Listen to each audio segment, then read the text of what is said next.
Copenhagen is the capital and most popular city in Denmark, with a population of 1,246,000, and stretches to the east side of Amager Island. The earliest historical references to Copenhagen were from the 10th century, and mentioned it as a small Viking fishing village. In 2009, Copenhagen won the title of richest city in the world in terms of gross earnings. It's a beautiful city and very nice to walk around in.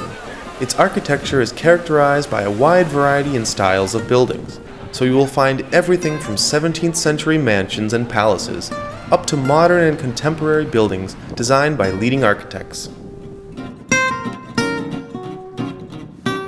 2 days is enough to get a taste of the city and visit the most popular sites.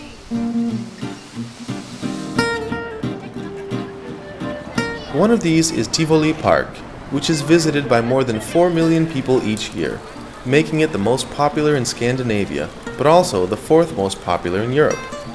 It's a park and an amusement park in one, so you will see everything from small kids playing various games to adults enjoying a nice stroll.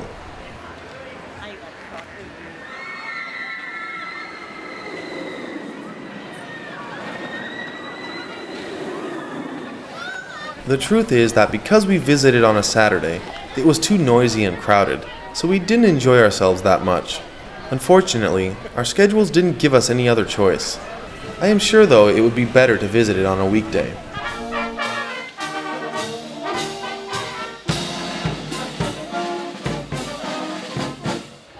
Inside the park you will find ponds with fountains and ducks, various games, restaurants and cafes.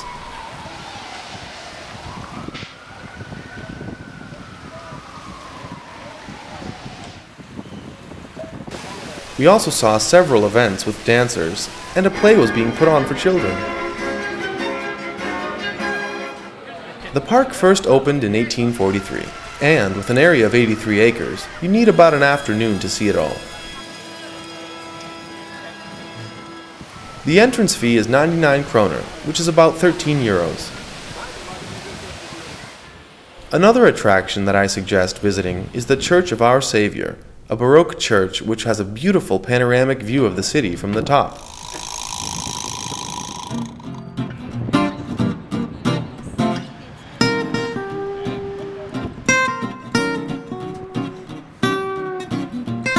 The entrance fee is 40 kroner, about 5 euros. It's best to go when it's not crowded, because going up the narrow wooden staircase is difficult when it is. Another famous historical site is the bronze Little Mermaid statue, located in the park near Port Langelini. Constructed in 1913, it has a height of 1.25 meters and weighs 175 pounds. Since the mid-1960s, it has been damaged and defaced many times for various different reasons. The statue was created by the sculptor Edvard Eriksson, and at first he modeled it after a ballerina. But because she didn't want to pose nude, he used his wife so that he could complete the body.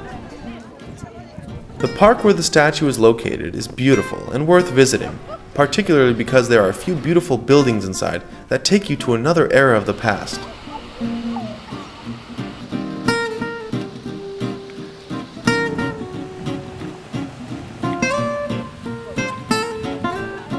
Walking from there to the city center, you will pass Amalienborg, a palace which serves as the winter residence of the royal family of Denmark.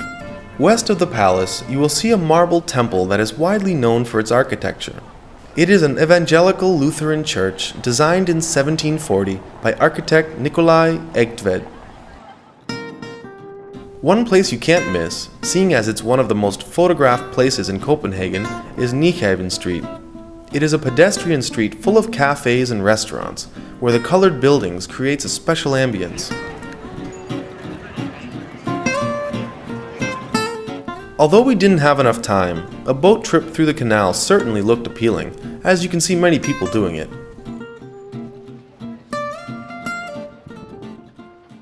If you are in the mood to keep walking, head to Stroget, the commercial center of Copenhagen.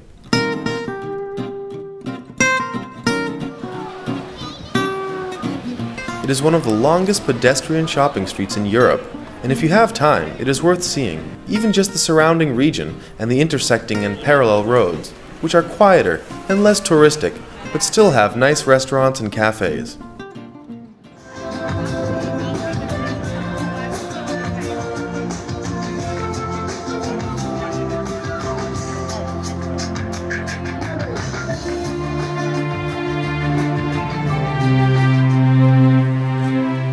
On Copenhagen Street, which intersects Stroget, you will find the Rudentaren, a round tower that was built in 1642 after 7 years of construction and served as an astronomical observatory.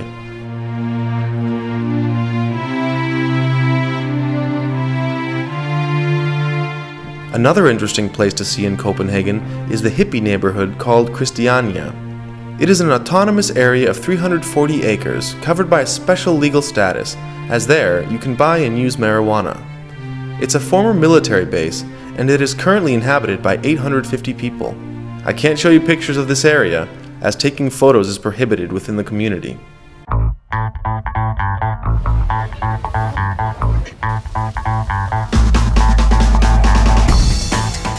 If you enjoy visiting museums, there are many options in Copenhagen, such as the National Museum, the Museum of Modern Art, the Sculpture Museum, and the Geological and Zoological Museum. Copenhagen is also home to the biggest aquarium in Northern Europe, as well as the famous City Art Gallery.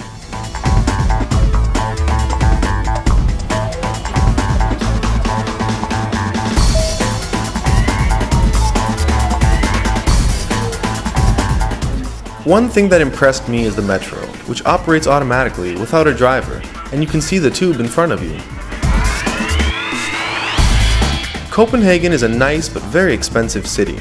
Being Southern European citizens, we had to be thrifty with how we spent our money.